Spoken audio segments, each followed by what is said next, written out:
Capítulo 8. Y aún han quebrantado mi pacto.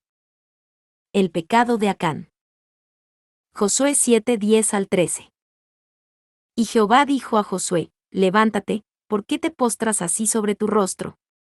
Israel ha pecado, y aún han quebrantado mi pacto que yo les mandé, y también han tomado del anatema, y hasta han hurtado, han mentido, y aún lo han guardado entre sus enseres. Por esto los hijos de Israel no podrán hacer frente a sus enemigos, sino que delante de sus enemigos volverán la espalda, por cuanto han venido a ser anatema. Ni estaré más con vosotros, si no destruyereis el anatema de en medio de vosotros. Levántate, santifica al pueblo, y di: santificaos para mañana, porque Jehová el Dios de Israel dice así: anatema hay en medio de ti, Israel, no podrás hacer frente a tus enemigos, hasta que hayáis quitado el anatema de en medio de vosotros. Por medio de su victoria en Jericó, los hijos de Israel estaban muy animados y marcharon hacia la ciudad de Jaí. Sin embargo, en el momento olvidaron algo, que no conquistaron la ciudad de Jericó por su gran habilidad, sino porque Dios estaba con ellos.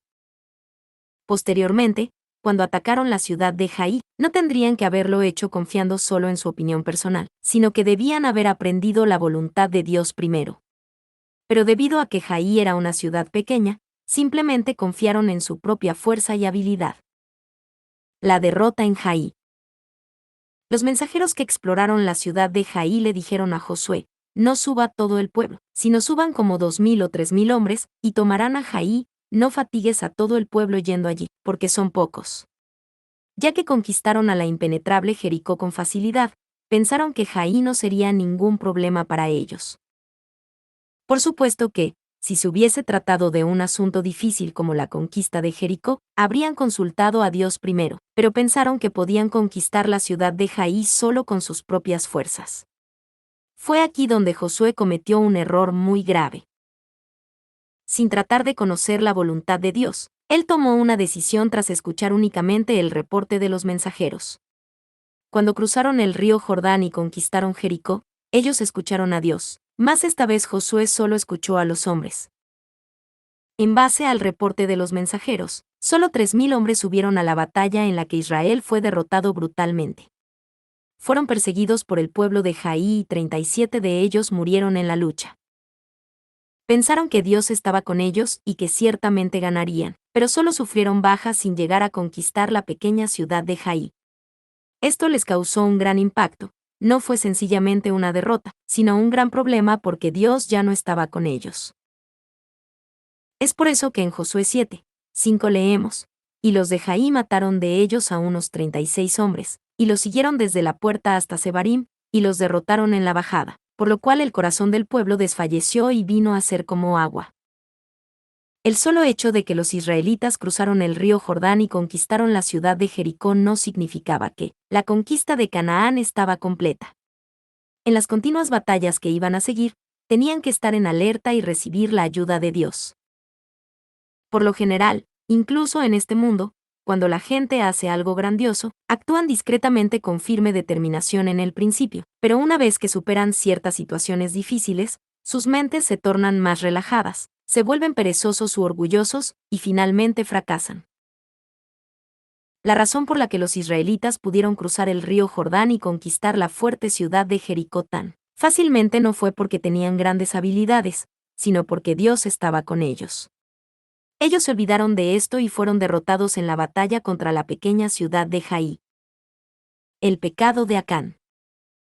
Entonces Josué rompió sus vestidos, y se postró en tierra sobre su rostro delante del arca de Jehová hasta caer la tarde, él y los ancianos de Israel, y echaron polvo sobre sus cabezas. Él se arrepintió ante Dios asumiendo la responsabilidad en calidad de líder. ¡Ay, Señor! ¿Qué diré, ya que Israel ha vuelto la espalda delante de sus enemigos? Porque los cananeos y todos los moradores de la tierra oirán, y nos rodearán, y borrarán nuestro nombre de sobre la tierra, y entonces, ¿qué harás tú a tu grande nombre? Josué 7:8-9. Ya que sabían que Dios estaba con ellos, Israel podía ser valiente ante sus enemigos y esa era la razón por la que los cananeos les temían. Pero al ver que fueron derrotados por Jaí, sintieron que era una indicación segura de que Dios les había dado sus espaldas. si él hubiera abandonado a Israel, no habría habido ningún otro camino para ellos aparte de su aniquilamiento por el enemigo en el centro del campo de batalla. Josué rasgó su corazón y clamó a Dios porque no comprendió por qué había ocurrido algo así y lo que debía hacer al respecto. Asimismo, si tenemos algún problema en casa, en el trabajo o en los negocios, debemos entender que tenemos un problema. Debemos examinarnos a nosotros mismos y descubrir que estuvo mal ante los ojos de Dios para entonces arrepentirnos por ello. Cuando Josué cayó en tierra ante el arca del Señor junto a los ancianos de Israel, Dios le dijo la razón de su derrota.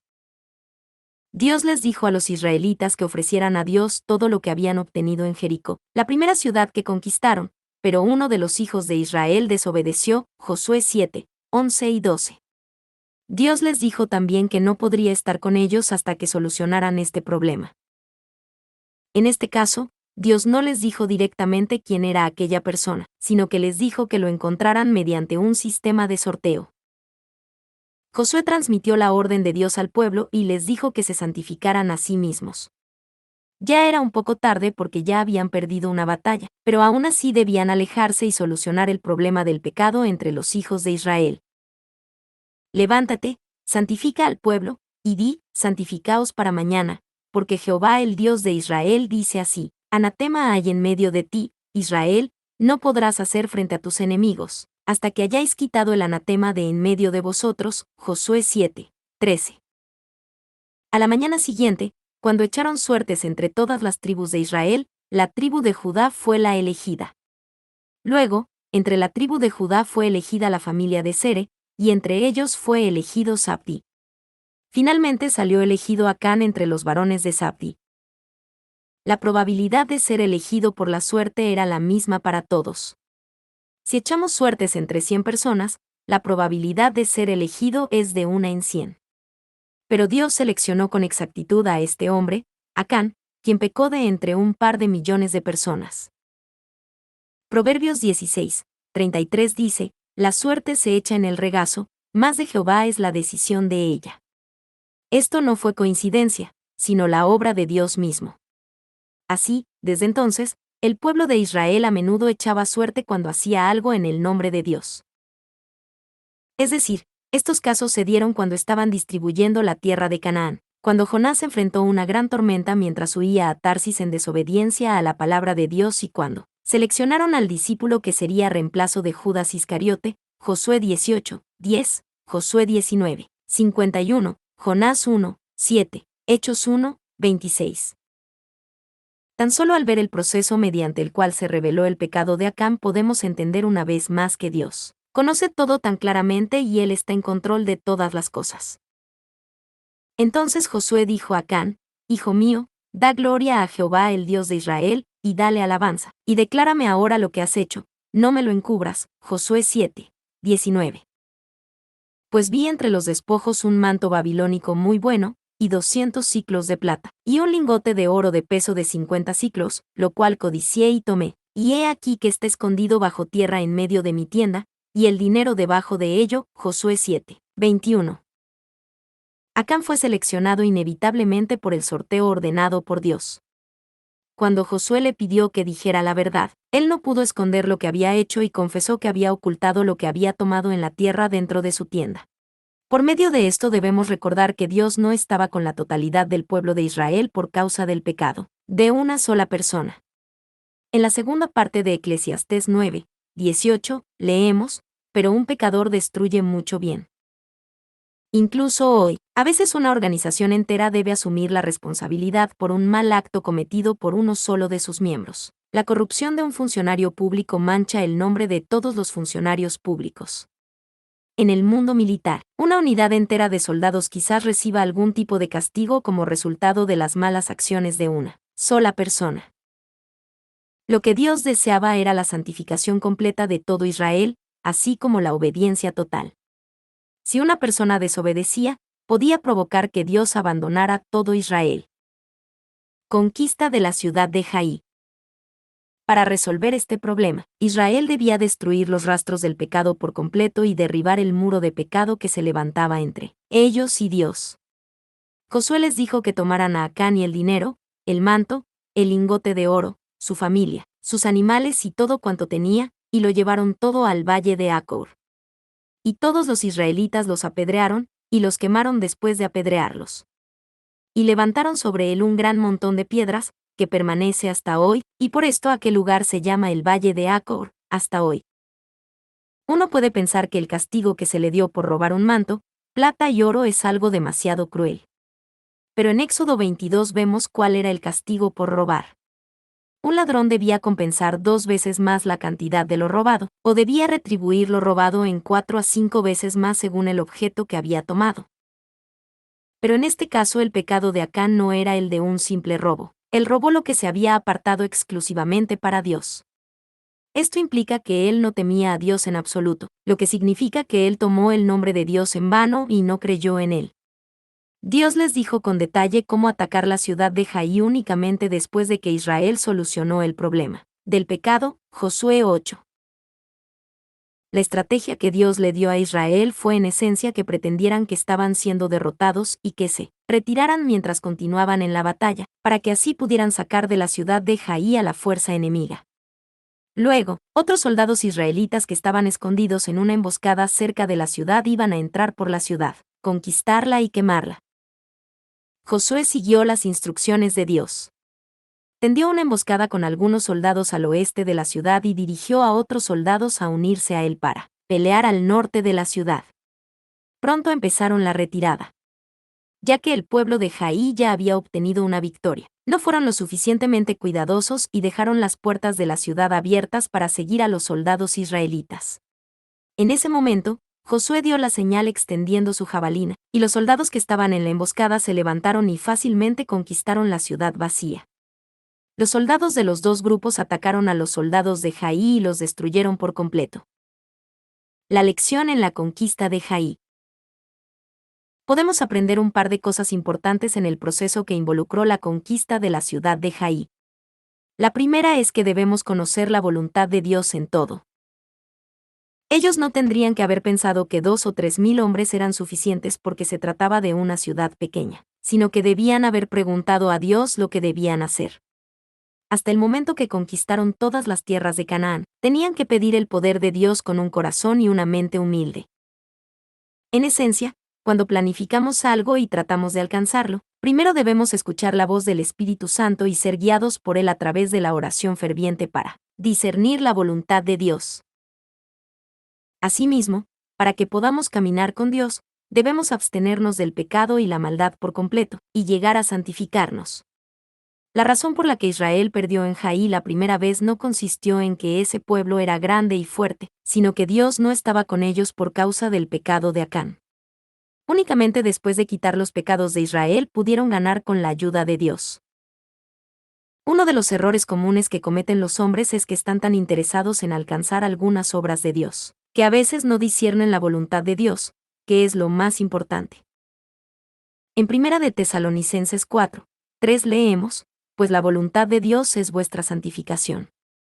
Los israelitas en aquel entonces pensaron que lo más importante era atacar rápidamente la ciudad de Jai y conquistarla, pero en realidad lo más importante para Dios era que el pueblo de Israel se apartara de sus pecados y guardara su santidad como pueblo elegido de Dios. Lo mismo sucede en la actualidad. Aunque trabajamos tanto para el reino de Dios, constantemente debemos examinar nuestras palabras y obras para abstenernos del pecado, para que podamos alcanzar la paz con todos y la santificación.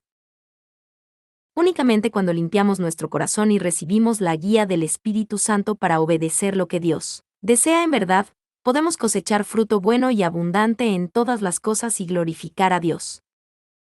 Proclamación en los montes Gerizim y Ebal. Josué no continuó simplemente marchando para conquistar el resto de la tierra de Canaán, sino que levantó un altar ante Dios junto al pueblo.